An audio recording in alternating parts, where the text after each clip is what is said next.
Fishing like a local isn't just about catching fish. It's about connecting with the environment and the people who call it home.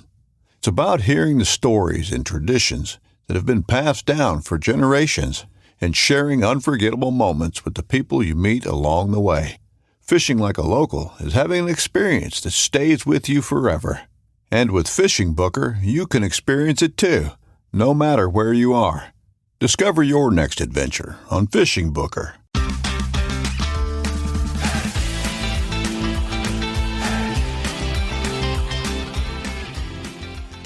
All right, so Clay and I are sitting here, and we're talking to Jessica Carew Kraft. And Jessica, would you like to go ahead and introduce yourself for everyone listening?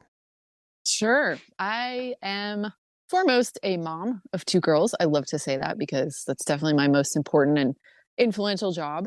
But I'm also a writer, and I recently published the book Why We Need to Be Wild: One Woman's Quest for Ancient Human Answers to 21st Century Problems, which is the result of about 5 years of research looking into folks and communities who have kind of left behind our contemporary technological world in order to pursue primitive skills like the kind that you're doing. It took me on lots of adventures, totally changed my life. I went from being like a tech consultant and overworked city resident to a much more fulfilled and happy person who lives in the woods. Wow. So I continue to write. I edit books, and I spend a lot of time outside and doing wild activities and just trying to increase my level of skill in terms of survival, wilderness, nature appreciation, that sort of thing. Okay, so I have read your book. I don't know how much you want to talk about that. I mean, because you want people to read it. We don't want to spoil it for them. Right. But I never realized how disconnected so many people were, because the outdoors were always part of my life. I feel more disconnected now as I've gotten further in a career, but I've never realized, and Clay talks about this all the time, and he's probably the worst example of somebody to realize, because he thinks that if people don't get at least 4 hours a day outside, that's bizarre to him. He doesn't even understand that, because he spends so much time outside and he is his own boss. He does his own thing, that he does not even realize that people don't get outside. And he's told me that he's done certain things. He'll be working on a job site at somebody's house and be like, these people haven't left their house other than to like go to the mailbox all day. Is that normal? And I'm like, Clay, unfortunately it is. You know, that's become the norm. And listening to you talk in your book about how far people were, I don't think I realized either that the divide was even worse than I thought. Oh yeah, it is so bad. And I think, we've got 80% of folks in the US living in kind of urban and suburban areas now. And it's kind of like necessitated by architecture. I mean, you guys must have access to land, right? And like the ability to be outside with some range to roam. But most people just have that postage stamp in front of their house, if they have that, right? Living in these environments. And then they're programmed and conditioned to be in front of the screen. For adults, it's an average of 11 hours a day. So yeah, the statistics are shocking. And it's a recent phenomenon that does not put us in the best space in terms of our physiology or our mental health or even our social relations, right? So it's just totally wrong and bad for us, but yet we're doing it because we're kind of enslaved. And like I said, we're programmed. And many of us with our jobs have to be in front of that screen or be inside in the office or be in that car, right? So there's only 4% of the day when, like you said, people are checking their mail or they're tending to something outside. I don't know. Yeah. But it's a crisis. It's terrible. It's like Michael Easter's comfort crisis, where he talks about how people go from one climate controlled environment to another, and the only time they have the actual discomfort is walking between. And then it's such a momentary thing, especially in the winter time, that they don't even, their blood doesn't thicken in the wintertime. They don't adapt at all, and they're constantly cold. And then they wonder why. It's because they've never even given themselves that opportunity for that to happen. So they can't ever get comfortable in the natural environment, and it disconnects them even further. It's insane. Yes. Yeah, no, what you're talking about is it's so important. It's a concept called hormesis, which is positive stress for the body. And it's things like getting that cold exposure, getting the discomfort of like bare feet on a rocky surface, or extreme heat, for short periods of time, or just anything that's kind of taxing your body, challenging you physically, taking you out of that 68-degree, perfectly adjusted thermostat environment, right? And that's good for you. It's good for your cells. It's good for your circulation. It's good for your mental toughness. So we are lacking that. And what's cool is that when people wake up to that, then they have more motivation. They're like, yeah, it's cool. I want to run around without my shirt on, do the Wim Hof ice bath, and really challenge myself to have those conditions that all humans used to have because we lived outside. And then by doing that, like you're saying, you're more and more likely to spend that time outside. So yeah, and I'm outside now. Yay! Yeah, yeah. How cold are you right there? I'm not cold. I mean, like I told you, I'm living in California. Yeah. Mid-October. It's probably 70, 72. Yeah, it's like 65 degrees. It's really nice. Yeah. Oh, wow. What are you at right now, Clay, temp-wise? We are about 40 degrees today. Oh, wow. Okay. Yeah. Balmy So, 40. Yeah. Well, actually, probably my favorite temperature is 40s. Yeah, you wear shorts in love 40s, so. Yeah, I love the 40s. But Jessica, I wanted to ask you, so you're into the cold exposure, you say, right? And I've been into that for a very long time as well. And I actually was out in California filming for my YouTube channel like a little over a year and a half ago. Mm-hmm. And I was trying to take a cold shower, and I couldn't get any of the showers cold. Oh, Because Yeah. California, it's just doesn't have. It's like all the water came out lukewarm, and I oh was my so gosh. I was so disappointed. I was like, how do people take cold showers in this state? Yeah. Oh man, those weak, wimpy, domesticated Californians. What are we going to do with them? Yeah, I know. Well, there's always the natural water, right? So Yeah. I love jumping into Jump the in the lakes and the Pacific. streams and the creeks. Oh yeah, the Pacific. It's usually 54 degrees. Yeah. So Wow. that's no, I had an experience where I was working actually with Wim Hof on his next book. Oh, So, being able to, he's kind of a crazy dude. It doesn't make perfect sense, but he's got this method that's really inspiring people. And so it was sort of my job to make sure I did the method, the breathing and the cold immersion in the water every single day. And that's been awesome. So But I'm glad to hear you've been doing it for a while. what is Mhm. the recommended exposure time then? I mean, obviously you don't want to go too long, but Right. Hypothermia. yeah. No, you're supposed to work up, right? So even if you're starting with 20 seconds, right, and then you add kind of like 15 seconds for each shower or for each immersion, ultimately getting up to at least 2 minutes in an ice bath or in that cold water is really good. And then I heard from Andrew Huberman, who has have you guys heard of him? He's a neuroscientist out of Stanford. He's got a podcast. His Who research hasn't? showed I think a lot of people. His research showed that you need like 11 minutes a week of the cold exposure, which really isn't, when you're getting in the habit of it, like Clay is, and he's like, oh, the water isn't cold enough. Like, I'm sure he's getting the recommended amount, but even the 20 seconds can help somebody sort of get over that shock and get the adrenaline running, get the positive immune benefits, etc. Mhm. Yeah. So, you started your journey by finding roadkill, and that was like your segue into, but like what was the driving force up to that point to where you said, "Oh my gosh, I really need to start actually finding nature"? Was it even that you thought you wanted to find nature, Jessica, or was it I mean, what was the factor at that point that you're just like, oh my gosh, I hate my life. Where do I go?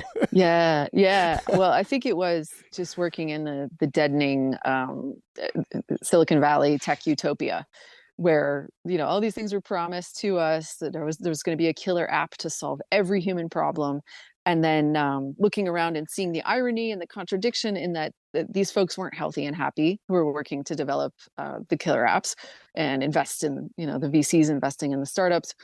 They were stressed out and anxious and not spending enough time with their families. Everything they did seemed to go against their natural instincts, and yet that was expected. There was no critique of it. It was just like, you got to keep going. You got to be available 14 hours a day. You have to be in the office. Otherwise, the optics are bad. And as I saw my own health declining, I mean, not seriously, but just like mental health issues, anxiety, insomnia, way over caffeinated, and certainly missing out on that crucial time with my family and my friends. I was like, this is terrible. And this isn't how human life has been or should be, which I knew because I had studied anthropology and was really familiar with traditional cultures and hunter-gatherer cultures where it's definitely not normal at all to lock yourself in a box and stare at a screen for 11 hours and ignore all your bodily needs. So that, the kind of epiphany, it happens in the book. I won't spoil it, but it really came from that, realizing that tech was selling us a false promise, and it wasn't going to solve our problems. And that there was a proven way to live that was happy and healthy. And that was a life close to nature, which is getting harder and harder and more difficult to do in our contemporary scene these days. And so I really had to, I had to say goodbye to certain friendships. I had to give up a lot of subscriptions. I had to ultimately give up my my domestic situation with my husband at the time, right, to kind of seek a wilder life.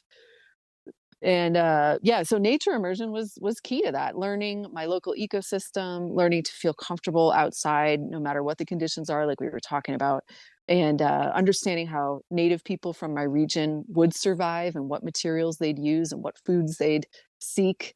All of that really influenced me. And the incident of the roadkill that I begin the book with happened because I had just attended a primitive skills gathering where, for the first time in my life, you guys are hunters, you've seen this, I had seen people processing animals, and that was not something I'd ever seen before. And it was inspiring to me, if a little off-putting and grody. I was like, really? I have to run this draw knife against these fleshy strings on this hide, and then I can have this beautiful leather.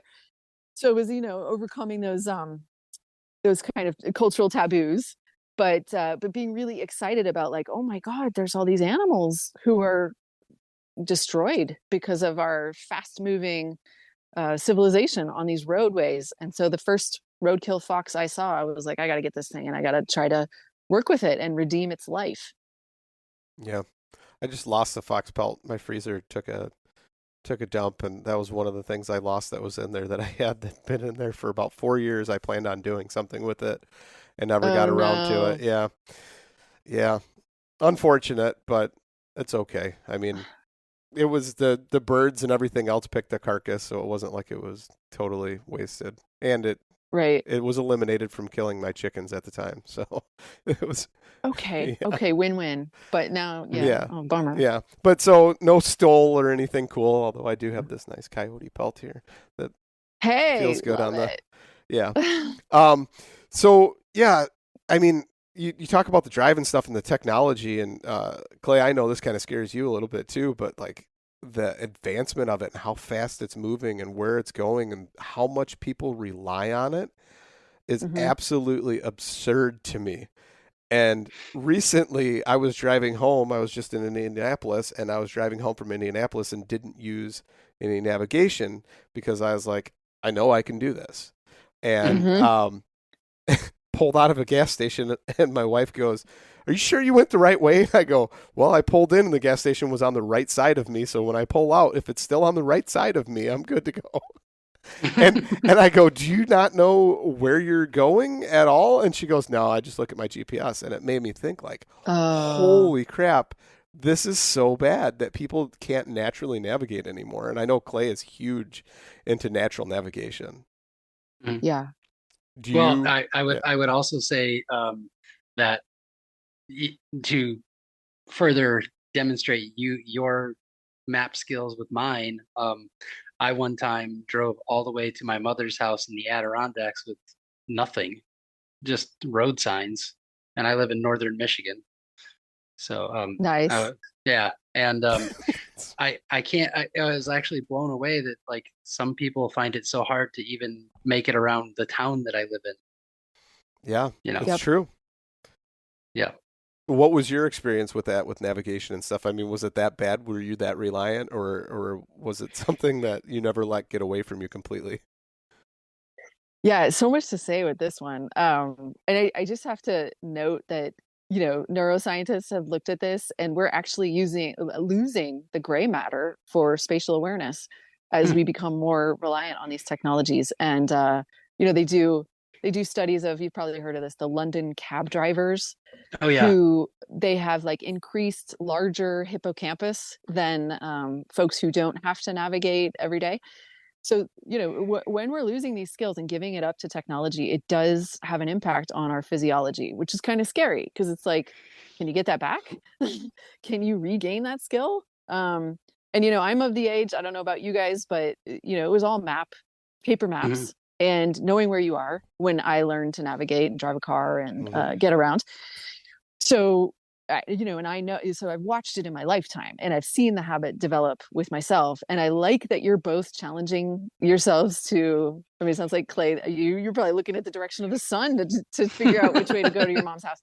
Um, I think that's important. Like we need to kind of gamify that if we're going to get this next generation to even know how to do anything without their phones. We're going to have to challenge them. Like, can you find your way Hmm. to the library or the grocery store or grandma's house without using the phone? Then some people say, oh, well, just using the phone to know what time I'm going to arrive or, figure out the traffic situation. But it's undeniable that it's also telling you exactly where to go on a route that you did not think of. So you're not spending that mental energy to get there. And I'm working on it. Like I'm not a person who has a naturally good sense of direction, but the more I learn about the clues that are available to us, like in my part of the United States, all satellite dishes point to the southeast. Even in the urban environment, there are so many clues as to where to go. Hmm. And especially in the natural environment, right? When you learn about, the flowers that respond to the sun, or on what side of the tree the lichen grows the most, or even, using the sun to navigate and understanding what time it is by its relative position in the sky. These things, all humans used to know that, not the satellite dishes, but all humans used to know how to get around. And there were so many creative, inventive ways to figure out how to go somewhere, like singing a song, and the length of the song and the lyrics of the Mm. song point out landmarks that you should witness when you get to that point in the song. So Mm. it's not like humans don't use technology to navigate. We certainly had those kind of like oral traditions and legends that helped us do so. But now this digital reliance, I think, is really scary and leaves us, when the power's out, when your phone battery's dead. Like, how do you get where you're going? You can't. But you can. Um, yeah, I actually have this. You were just talking, I think, about Aborigines in Australia. Yeah, yeah. Yeah, so I've read actually a lot. Are you familiar with Tristan Gooley? Oh yeah, he's Yeah, awesome. yeah. So I've read like all of his books. I think they're absolutely fascinating, and his work with directions and things like that is pretty amazing. But one thing that struck me was how many indigenous people, especially in Aboriginal Australia, they will always know which direction they're facing. Hmm. Like when asked at any given time, you can just walk up to them. They could be in a dark room. Which direction are you facing? They'll always say with precise, oh, I'm facing the south, you know, or whatever. And then going back to that, me and you probably see the world in our mind as a map. How do you think that people in the past would have seen the world without that map view that like I kind of have in my head? Oh. Yeah, that's a cool question. It brings to mind some ethnographic details, like, and you're talking about the Aboriginals being able to tell what direction it is. directions are an abstraction, a concept kind of brought about by civilization. So I think if they were asked 200 years ago, what direction are you, it would be in relation to a natural feature, right? So like in the Amazon, a lot of the indigenous hunter-gatherer tribes, they relate to everything, even inside their houses, even on their bodies, as it's upriver or it's downriver. Right? So there's no left or right. It's like, okay, if it's left and the river's on your right, then left is upriver. It's like that. Oh, wow. And then, well, where can I find that cooking pot? Oh, it's upriver in the kitchen. So I think that they have, it isn't that two-dimensional idea. It isn't the idea of like a plot. It's this idea of where am I in space in relation to that landmark? Where am I in relation to the sacred rock, or the place, our hunting grounds, or whatever? And I think that's actually more functional, because honestly, what does south have to do with anything that I'm doing? I mean, south is just an abstraction, but the creek behind my house, that has everything to do with everything, where I'm going to find animals, where I'm going to get hydrated, where I'm going to wash. Like, so it totally makes sense that in our civilization now, where abstraction is basically how we think all the time, that we've done that to directions, and it didn't used to be that way. Yeah. Wow. So I don't necessarily have trouble navigating during the daytime, but nighttime navigation, when I am in the woods, and speaking of the Aborigines, I don't know how they do their night walks. I do not get that, because I have the hardest time. And I try to not use my headlamp as much as possible. I had a buddy that we would go hunting, and he'd always yell at me and be like, "Turn that darn thing off." He's like, "Let your eyes adjust. You'll be fine." And he's like, "We're walking on rocks. They're white. They stand out. Follow the rocks. The light reflects off of them." And he'd just like say all these little things to me all the time. And finally I was like, you know what? You're right. And so I don't like to spook game. When I'm going out, there's been times where I've walked right up onto deer at nighttime, going in the dark into a tree stand, and actually like stopped for a second. I'm like, I could smell it. I'm on top of them. They're bedded right next to me, and they're not getting up. Like, the wind was right. They didn't care. I wasn't a threat. I didn't scare them off. And oh my gosh, I'm like, well, I'm still getting in that tree, whether they're bedded there or not, and they'd take off in the like early before, it was enough light that I could see them, and then they'd come right back to that bedding area. It was crazy. But getting out at night, sometimes I have the hardest time, and I'm not going to lie. I love my technology then, or at least a flashlight, because there's been times where I tried to navigate out, and all of a sudden I hear water rushing, and I'm like, I just went a half mile in the wrong direction. I'm trying to go away from the river, not towards it. So, wow. Yeah. What do you do, Clay? Do you navigate at night? Do you try it? I've definitely walked through the woods at night. Yeah. But I think is funny, and this is just not night related, but oftentimes my sense of direction is totally perfect, and then people that are with you will instill doubt in your head. Oh, like the one time I did, and I'm like, no, that tree stands over there, like that time. Yeah, and then you whip out your phone, and because you're like, well, maybe I am going the wrong way, and then you look and you're like, no, I'm going the right way. We were headed to a fence line, Jessica, and I pointed over here, and it was right there. So okay. Well, he won't let you forget that. No, he won't. He just, you threw it in my face. Oh my gosh. Yeah. Yeah. Yeah. So your sense of direction. Nighttime, I don't know. I don't mean to be gendered here. Like, going out into the dark is not my favorite thing to do as a woman, no matter where I am.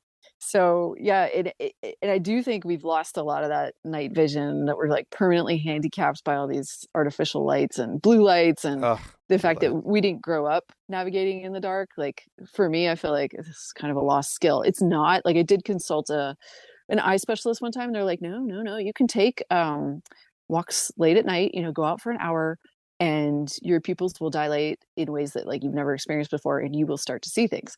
So apparently we can regain our sort of innate night vision abilities But Wow. then, I had magnetite implanted in my brain, so it's great. No, just kidding. We all do have apparently some magnetic, metal in our brain cells in the prefrontal cortex. So, scientists are still looking into this. I think it's fascinating. Like, and some people must have more. Like Clay, you can find it. um who knows what's lurking there under your skull. But yeah, Hmm. and like homing pigeons, like all these other animals that navigate, and we're like, how do they know where to go and how exactly to follow the same migratory route that their ancestors took, and they didn't even meet them, they weren't even trained. So there's something going on there with us and the magnetic poles. But in terms of night, like indigenous groups, like the full moon, right? Like that's the night to get out and party. That's the night to go on the hunts. Go find a And then the mate, new moon. right? Yeah, exactly. Yeah, I said that in my book. Yeah, exactly. So women's fertility sometimes corresponds to the full moon. So maybe they're ovulating on the full moon because that's when she's more likely to go out at night and feel comfortable doing that. Yeah, Hmm. it's fascinating. Yeah. So one thing, my grandparents always used to use compass directions for everything. And no matter Ah, when they lived in their farmhouse or when they moved into town and retired, it did not matter. Everything was compass direction. And he'd be like, oh, yeah, and he'd know, just like you said, Clay, what direction he was facing. And honestly, I think the fact that they were uh, like, I think they were like Boonesboro settlers. Like Oh. they'd been there so long that it was just there and they knew. No Mhm. joke. They were there so long they didn't know when they got there. Wow. My dad asked him one time, well, where do you think he came from? And he goes, well, I don't know. I think maybe we're British. That was it. That was, well, how'd you get here? Well, the neighbor wandered over and met my mom. And that was that, like, no oh my joke. gosh. But so, like, but his compass direction was always spot on. And he knew every inch of that land. It's crazy. Wow. So, Jessica, I have a question for you, veering off in a different direction. I have, Direction. What direction? What I direction are we going? we're going southeast. No, Okay. I have kids. You said you have two daughters. Yeah. Um, your change into this primitive skills lifestyle and foraging, how are they appreciating it? Yeah. Well, they were younger when I started the adventure. They were like 6 and 9. And it Mm, was super easy to get them excited at that stage of life. And it was pre-COVID. So mm, they hadn't been Mm. programmed and accustomed to staying inside and being on screens. So at that point in time, nature was just like wonder and discovery and meeting friends at these gatherings that we'd go to.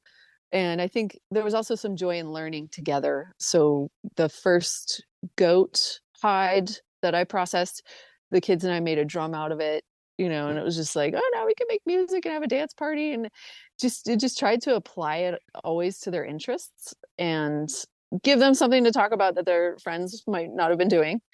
mhm, And I think as they aged and as we went through the lockdowns and the pandemic, their interests kind of waned, right? Whereas for me, it kind of got stronger. I was like, I need nature even more Mhm. now.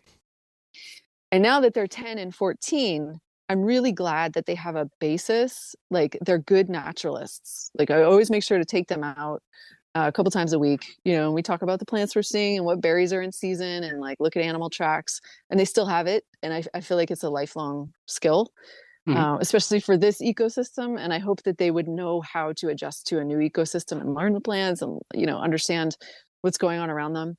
But I've learned I can't, I can't make them the Heidi and the Tom Sawyer characters that, maybe I would want them to be at this point. Like they're really fascinated by old movies and fashion and television shows. And we live in these two worlds, right? Like Mhm. I can't deprive them of the joy and sociality of pop culture and all this fun stuff that they're learning, and they want to be creators. So I relish that. I think it's great. But then I'm always like, okay, at least we've got this basis and we have these family rituals of being out in nature and foraging together. And I'm always trying to get them to eat more of the wild food that I collect. So yeah, it's an interesting struggle. What do you Mhm. experience with your kids? How old are they?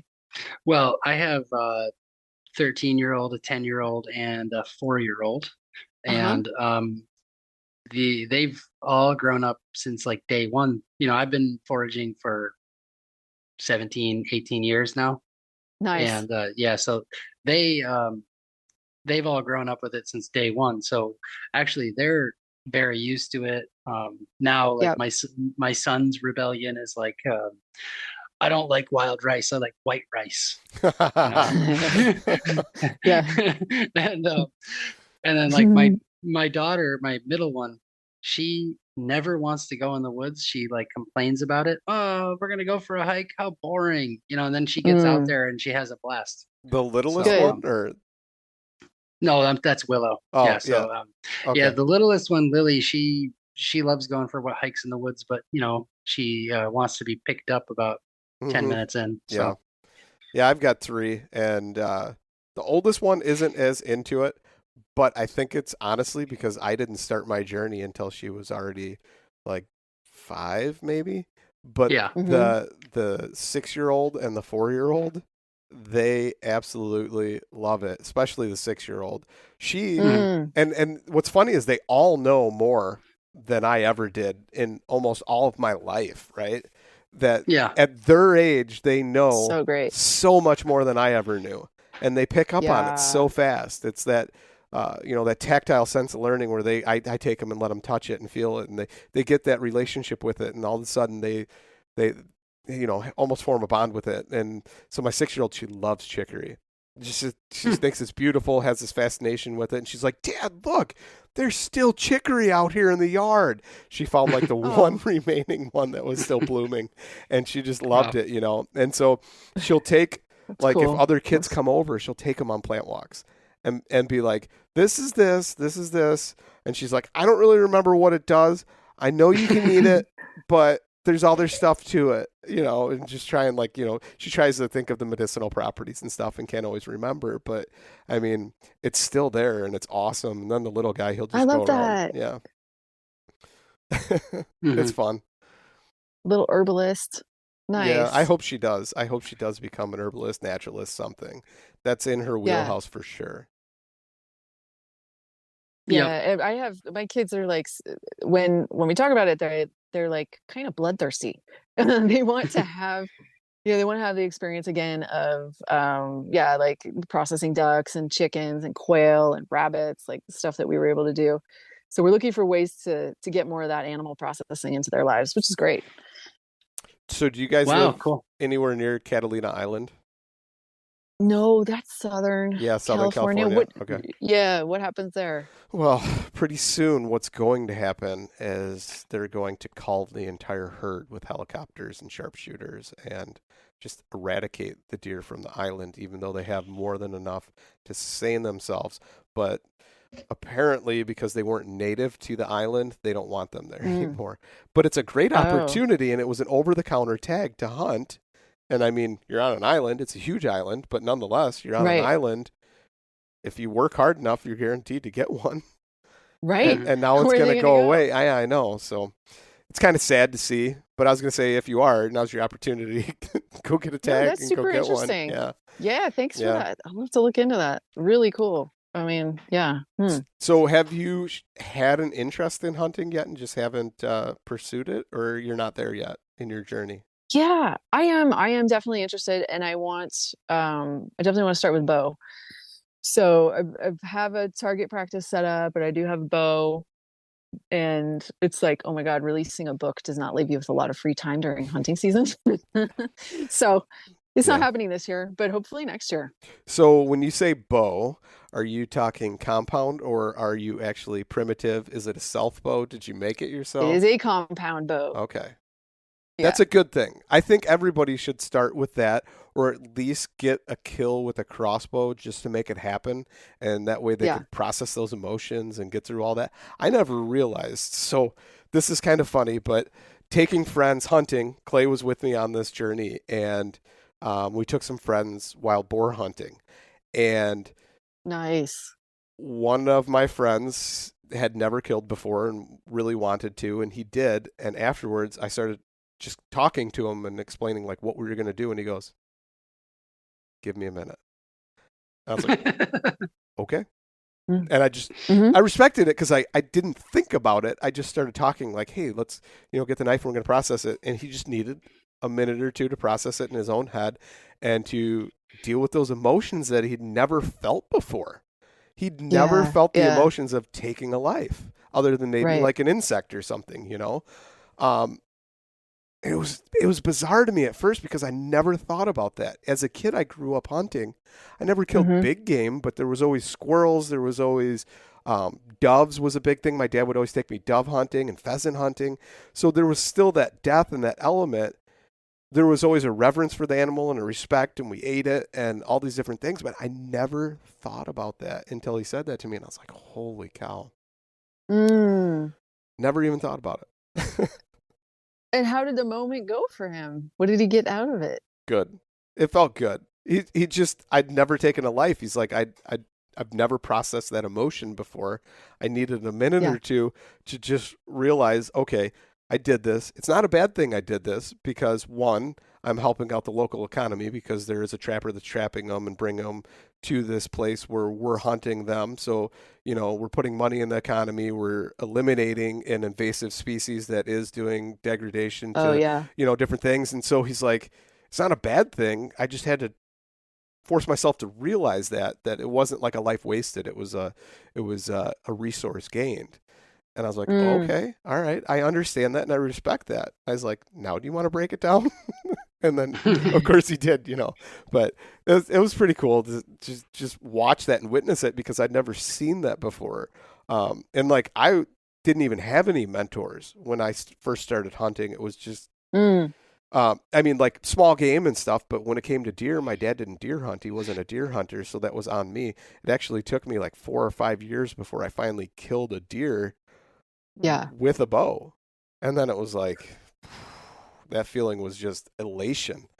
And then, Yeah. and then, Exactly. and then the next year, I think I doubled up and I killed 2 and I dropped an arrow on the way up into a tree stand that morning and I would have had 3 deer all in one sitting. Whoa. And it was like, whoa, this is so cool. And then I was hooked. And now it's like I've become a junkie and I take vacation from work to do those things, to just pursue and chase them and chase in the rut. And now my thing is this year I'm not running any cameras at all. I don't want to. I don't want to know what's out there. I feel like it's a disadvantage to that animal. And the other part of that, it's not just a disadvantage. It sounds really good when I say that, but I get fixated on something. So I see a deer and I get so hooked on that one animal that I want to pursue it that I waste other opportunities if I would just go out there and seek something out. So, I mean, it's definitely changed. The dynamic has changed for me. So this year I didn't put out a single camera. I didn't scout. I didn't look at any properties whatsoever. I'm going to go into every spot blind and just experience it and see what happens. Oh my gosh. Yeah.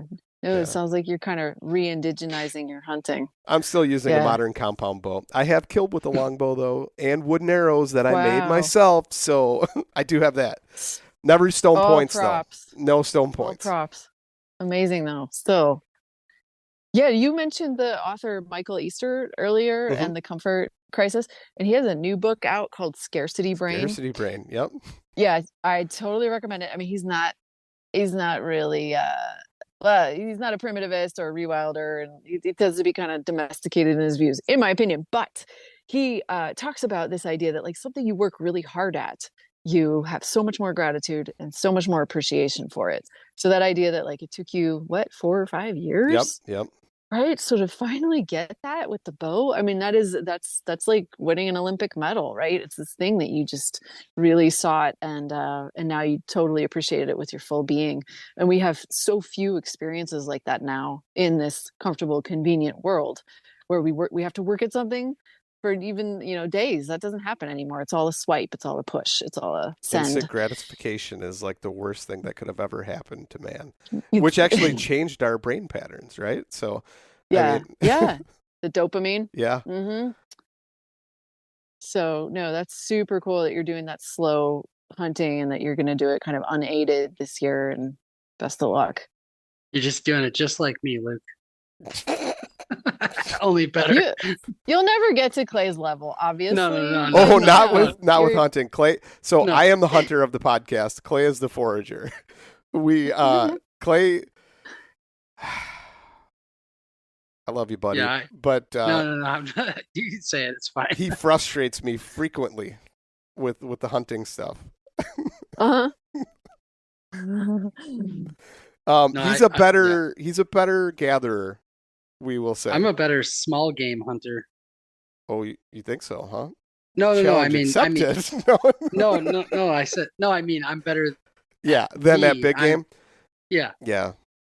My thing is, though, if I can kill, and we've talked about this multiple times, if I can kill one animal that feeds me for a month versus have to take time to shoot like 50 squirrels and save them up in the freezer to where I can make, one batch of hand pies and one pot of stew, what am I going to do? Jessica, have you ever trapped anything yet? I have attempted to make primitive traps that have never yielded me anything, but it was a fun experiment. So when you say primitive, like deadfall, snare, Yes. basket, Figure 4 trap, squirrel stick. Have you ever seen one of those? No. So I don't even know how to make one, but I've seen people talk about them and how successful they are with them. And a squirrel stick, somehow there's food or something on the squirrel, and the squirrel jumps on it and either impales themselves, or when it comes up, it gets caught, and all these squirrels get just trapped on this stick, and it piques the curiosity of other squirrels, and they'll get like 4 or 5 squirrels on this stick. Wow. No way. A little squirrel kebab. Yeah. Okay. Have you ever heard of one, Clay? No, I haven't. Okay. That sounds amazing. Yeah. So you got to look up squirrel stick now. I've never seen any plans for it because I guess maybe it's highly illegal. I don't know. But oh shit. Yeah. Sounds like a colony trap for muskrats. Nice. Very nice. You know what a colony trap is? No, but just the name gives me the idea that it draws one in and the rest go and try and save them. Yeah. It's just a cage. It's like a have a heart, except for both cage sides are angled in, and so the muskrat swims in, cage goes up and then closes, and just gets stuck in the cage. And then they can fill in from both directions. You're just putting the cage in their runs. Hmm. Wow, that sounds pretty fruitful. Yep, it's very fruitful. Yeah. So, no, it's interesting. I just want to say your specialties are kind of like mimicking the process of human evolution, right? So like Clay's with the foraging and the small game, and then it's like, oh no, we can maximize our efficiency and grow as a people if we get this bigger game. So we need to evolve a way to hunt this big game, and it's funny, but they're all strategies for survival that still work. Yeah, it thrills me more though. Like going and hunting. And so Clay still doesn't believe me that a squirrel call works or draws them to where, like, I'm not joking, Clay. A squirrel call will get them to just start flicking their tail like crazy and chirping. You blast one, you wait like 4 minutes, hit the squirrel call again. They've already forgotten because they have ADD brain just like I do. And they're like, oh, hey, what was that? Oh, another squirrel again? And then boom, you blast another one. It works. And he doesn't. Wow. He's like, oh, squirrel. What do you need that for? I just keep walking and get another one. But now he's got a squirrel dog. But yeah, to me, it's just like I want that challenge of trying to chase that deer and get something that is more of a challenge than just barking with my little squirrel call and getting squirrels to bark back at me and shooting them. Maybe you need to do this year, Luke, is stalk deer. That's what I was trying to do when I almost drowned myself this time. Different. We'll talk about that on the update next week. But yeah. No, I will. I've stalked up on a deer and shot one with a longbow before. That happened, and that was the one where I put the bad shot and I laid the longbow down. That was when I laid the longbow down and went back to the compound bow because I felt guilty that I didn't have enough time to dedicate, that I didn't feel as proficient as I should. And the thing that haunted me was I went and looked the next day and all night for that deer, and I found her in the bed and she was wounded, but I hit her in the scapula. And I didn't even penetrate the scapula. I was only shooting a 45-pound longbow, and Mm. the broadhead didn't even go through the scapula and it hit her. But whatever it did nerve damage, and I'm guessing some type of arterial damage too, because her leg shriveled up and was hanging, and I felt horrible. Oh God. And I saw her the next 2 years and never got close enough to ever put her down. Wow. Oh, Yeah. right. So that haunted me. And I still think about that and that bad shot. And because of that, I shoot heavy arrows. I shoot single bevel, non-mechanical broadheads. And I know that a scapula will never stop one of my arrows with my compound bow. In fact, I've blown through both of them in a deer. And, Wow. and that was it. Like, end of story. And the arrow still went, 30 feet behind that deer. I mean, now I have Wow. enough power to where That's force. that'll never happen. Yeah. Yeah. Speaking of force, one thing that definitely hits a deer with a lot of force is a car. Now, Yes. Jessica, you are into roadkill. Explain your roadkill thing. Is this just for hides, or is this for eating purposes? What is this? Yeah, I mean, well, you got to be careful about it, but clearly, if it's a fresh kill, then for both. But yeah, Mhm. I described my first time doing that, and what was interesting was, like, for women, manipulating the body of a male deer is a little bit different because, for instance, it was really, really tough for me to drag it across the highway, get it into my trunk. It took about half an hour while I'm kind of Okay. nervously scanning for the sheriff, which never came, which was great. And then, I couldn't tripod it because I was alone. So had to, process it by flipping it back and forth. And then, it was interesting because I hadn't been trained on how to butcher. So my butchering was butchering, right? It was like, let's just get the meat off this animal. But it was a successful project. And I had like 50 to 60 pounds of meat for the freezer for the winter. Wow. That was totally free, that I didn't expend any effort to kill. I was just opportunistic when I saw it on the highway. And yeah, no, for me, I kind of wish there was like a system of distribution for these. There's a million mammals apparently that die on our American roads every day.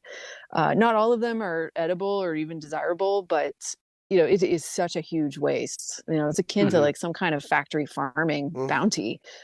Could be feeding people, could be feeding any organism, but we just kind of let them rot on the road.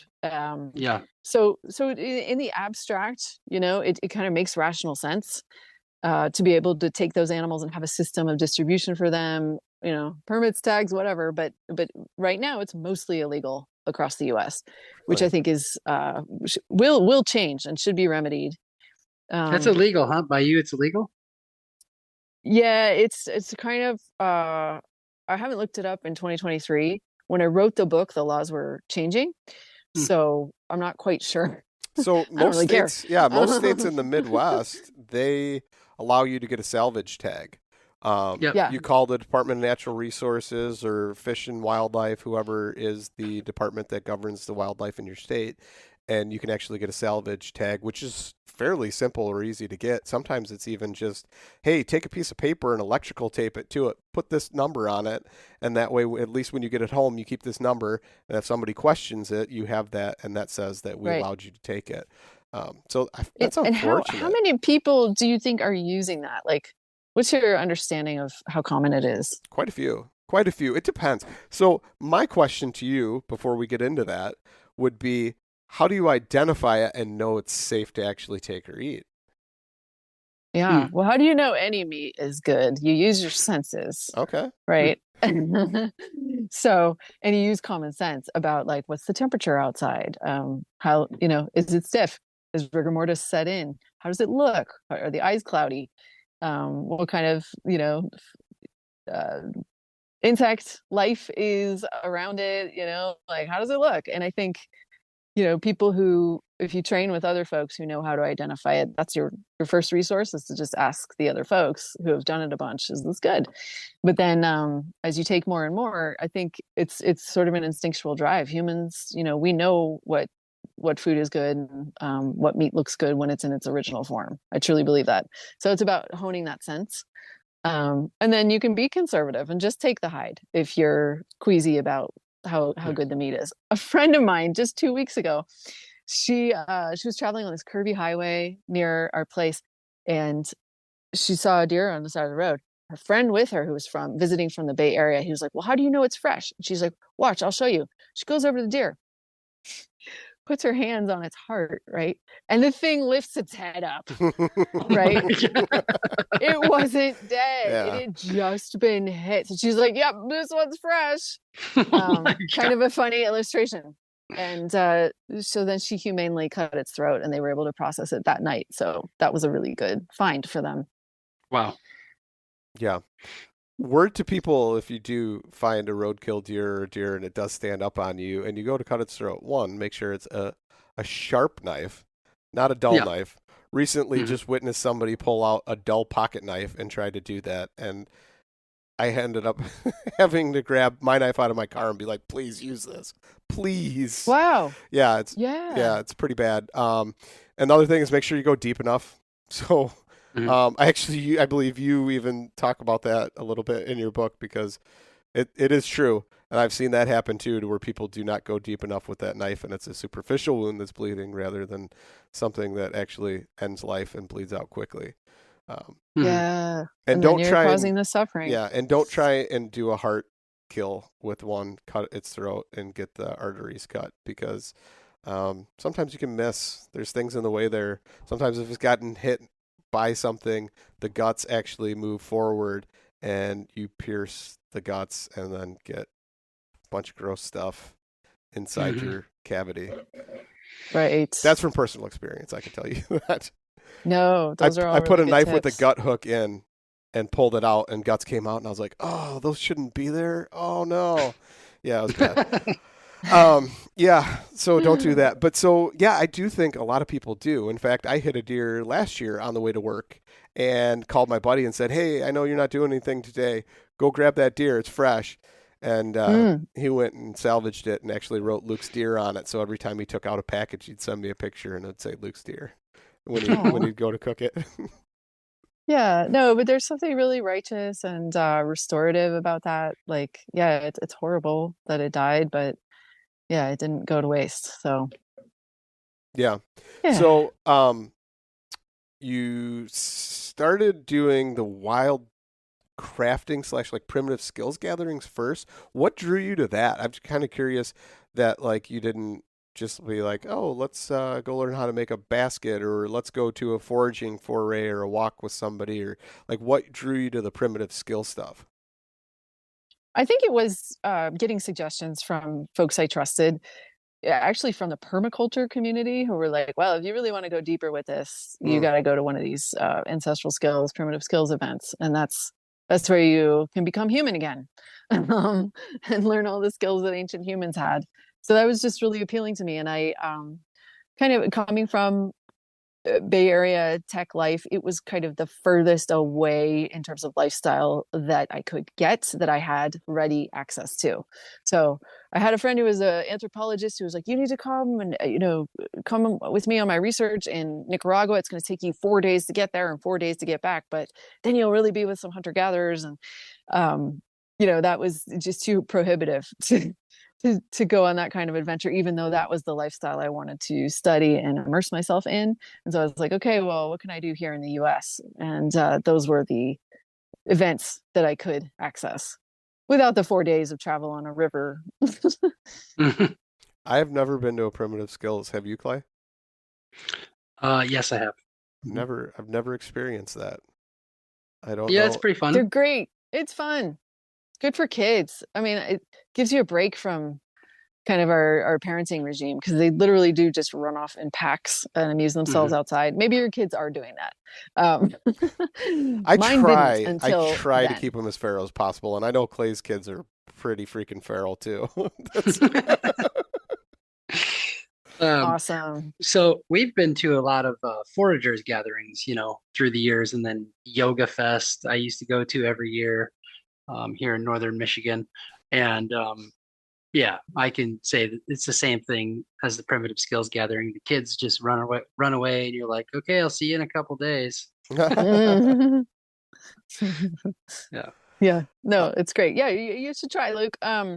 So in the Midwest, I'm not as familiar with the gatherings. Clay, do you have a recommendation of one to check out? Um, I mean, the Great Lakes Foragers Gathering, I go to almost every year and teach there. Nice. And that has, I think that had like 320 people last year or something, which is pretty big. And Hmm. there is a little bit of primitive skill stuff there, but it's that's mostly foraging Yeah. related. I've been Yeah. to foragers gatherings, but I've never been to like a primitive skills where people are sitting around a fire napping or uh, and when I say napping, just so everybody understands, it's Flint flint napping. napping, actually Yes. making flakes. And I've never seen anything like that, or hide tanning, people doing that, sitting around or Mm. whatever. I've experimented a lot on my own and played around and stuff like that, but never been in a group. I don't know. I don't really have that. I guess that tribe thing, and obviously don't want to spoil the book, but according to some friends and some research you've done, most people can't do it on their own, and I don't really try and do it all on my own, but I do. I do tend to lone wolf it as much as I possibly can until I absolutely know I need help or something, and then, hey Clay, what are you doing? What is this? What am I doing here? But Yeah. I try and learn as much as I can on my own before trying to get with other people. But I do like that sense of group, and like when I do go to foragers gatherings, it's cool to see people from all walks of life being there, wanting and having that same common interest. I find that Hmm. the outdoors honestly could probably heal most things if people just got together and went for a walk through the woods and talked about things, and they could probably talk out most of their problems. Mhm. Absolutely. Oh my God, you just said it. It is so healing. And the political divides kind of disappear. I was amazed at the diversity of folks that show up to do, yeah, like a hide tanning workshop or doing the flint napping. You can get, kind of hippie homesteaders and permaculture folks and Waldorf school people, anti-vax, whatever. And then you can also get the hardcore ex-military preppers, folks who are libertarian and armed to the teeth, but they're all interested in this self-reliance and self-sufficiency and making use of the materials that they have on hand. And that's where they connect. And that's what I'm talking about. Like our world is so abstracted and we're so bound up in these kind of cultural symbols and virtue signaling, right? Through all those symbols that it's gotten us really away from what we share in terms of basic human needs and the basic human skills. And I think everybody can get interested in those and see that they're important. So it really doesn't matter black, white, green, Republican, Democrat, Libertarian. Like, no, we all have to find water, find shelter, make fire, get food. And it's funny how those things fall away too. Once that happens, or you're put or immersed in that environment, all of a sudden Mm-hmm. none of that matters anymore. Mhm. Yeah. Yeah. Yep. So Yeah. Sorry. Go ahead, Clay. I was going to ask, so you're into foraging in Northern California. Yes. What kind of things are you finding in Northern California? Because in my mind, I've only been in Northern California one time, but all I associate it with is like there's the ocean, and then there's Mm-hmm. just like a ton of weed. Totally. And I'm Don't like, forget the vineyards. Yes. yeah. So what kind of diversity of things are you looking for? Are you mostly going after mushrooms, or are you a plant person as well? Yeah, well, it's the season, right? Like whatever the season is. So Hmm. this week I am getting the last of the wild grapes and the last of the blackberries, the start of the acorns, the start of the mushrooms. We did have early rain here. Usually we don't have any mushrooms coming up in mid-October, but yeah, this is a really abundant time of year. There's and there's all sorts of volunteers. I live in an area that's known for its agriculture and orchards. So there's Hmm. so many volunteer apple and walnut trees that just, kind of out in the middle of the woods, or figs. This is the time of year that we're kind of spoiled. And it's the reason that California had the highest concentration of indigenous tribes pre-conquest, because there Wow. is so much food and so many different habitats. Like you're talking about the ocean, So Mhm. native groups that could live there, there's nothing but salmon and mussels and oysters and all sorts of fish and birds. And then you go into the foothills and the oak woodlands, and then their main staple is the acorns and processing those and setting them out for winter, getting those and the berries and the roots and tubers. But because the climate is so mild, there's very little dead time when you can't forage. You Mm. know, um, for most of California, there's always something that you can go out and get. So it's a forager's paradise, and Mm. that's why I love being here, despite all the disadvantages of the state. Um, in terms of whatever gas prices, taxes, government, All uh, the worldly problems, right? The modern civilization problems versus the civ yeah, the stuff. civ Yeah, stuff. right. But no, in spring is also so fun because the abundant greens, and the just incredible variety of medicinal herbs that come up in the Mhm. forests that are natural. So I love to, I keep kind of a jar of dried green stuff in my kitchen. I'm always just making sure I've got something for a aromatic tea. Not that I can subsist on that, but but when you ingest the wild, I feel like it's sort of it's a spiritual thing. Just like when you're hunting, you ingest that animal, you're becoming part of the landscape. And so for me, it's important to do that as much as I can. Absolutely. And wild tending, right? I mean, you know, Yeah. taking or doing something to actually help benefit the relationship that we've all had, or I should say, all of our ancestors had with Hmm. different plants and orchards and sections of timber and different things that they burned to keep it a certain way. That's super important, and we've definitely gotten away from that as well. And you talked about taking out the invasive species. I think that is like kind of the primo strategy for us as foragers right now. Like recently started making a lot of stuff out of blackberry vine because that is such an abundant natural material in my area and all over the Pacific Northwest and even on the East Coast. These Himalayan blackberries have just taken over, similar to kudzu vine. Do you have Mm. kudzu out there? Anyway, No, East Coast, yeah. anytime the wild boar that you were talking about, I mean, anytime we can harvest and benefit and flourish from taking an invasive species, we're also making the ecosystem more resilient and creating more space for those natives. So I think that's a win-win, and it's a great thing to do. So, Jessica, I'm kind of curious though. Um, what are you most looking forward to in your progression or your journey of your rewilding?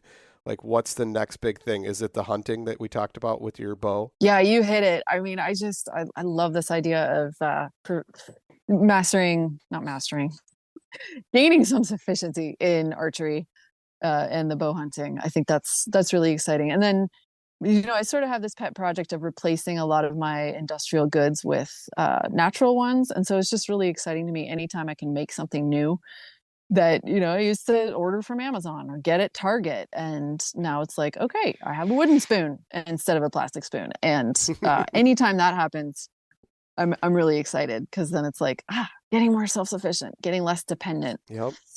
I totally get that. I get made fun of a lot because I'll spend twice as much money to buy the tools to make something versus just going out and buying it. And it drives my wife nuts. I've got shelves full of bins of stuff in the basement that are, wood carving, whatever for carving spoons or using Uh-huh. certain knives, and then I got into leatherworking, and it's just like it progressed. And I mean, but anything I can do and I can learn that skill and be able to Uh-huh. do it, why wouldn't I do that? Why would somebody, I don't understand that logic either. Why would somebody go out and buy a holster when you can learn how to make one and then you can make one for everything you have versus whatever, or a sheath for a knife? Well, because they don't know how. Well, I now think they there's a do. lot of barriers to entry, right? I mean, I think our education system needs to change, and we need to teach kids Totally. survival skills before we teach algebra.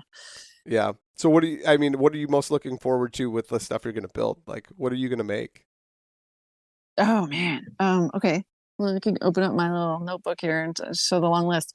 No, I also want to learn to work with like pole construction. So getting away from engineered lumber, which I find is kind of irritating to me because like there's all these beautiful logs around. I live in a forest, and I want to learn how to build with those.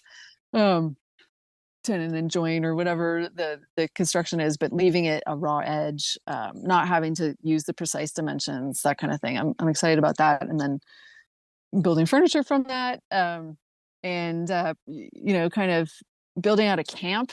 I'm really lucky to have access to a creek, and so I want to have a summer camp that's primitive down there, where I can take kids and visitors and guests and do workshops down there.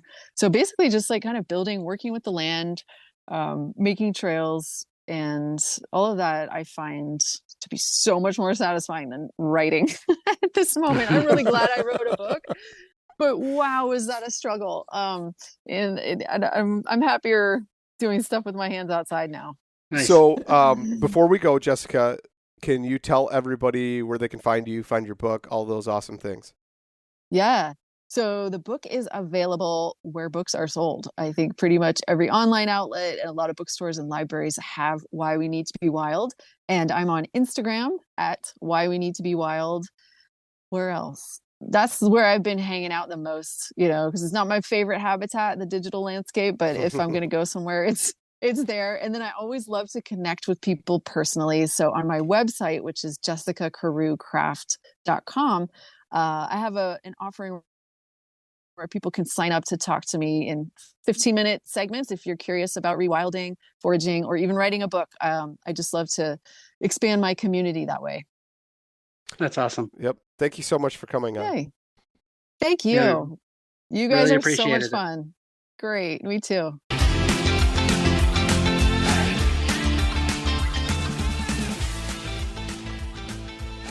And once again, thank you so much for listening to the Publicly Challenged podcast. I hope you enjoyed the show, and if you did, please subscribe on whatever platform it is you're listening to. Also, if you could leave a review, that would help us out. And you can check us out on Instagram or at publiclychallenged.com. And once again, thank you so much for listening to the show.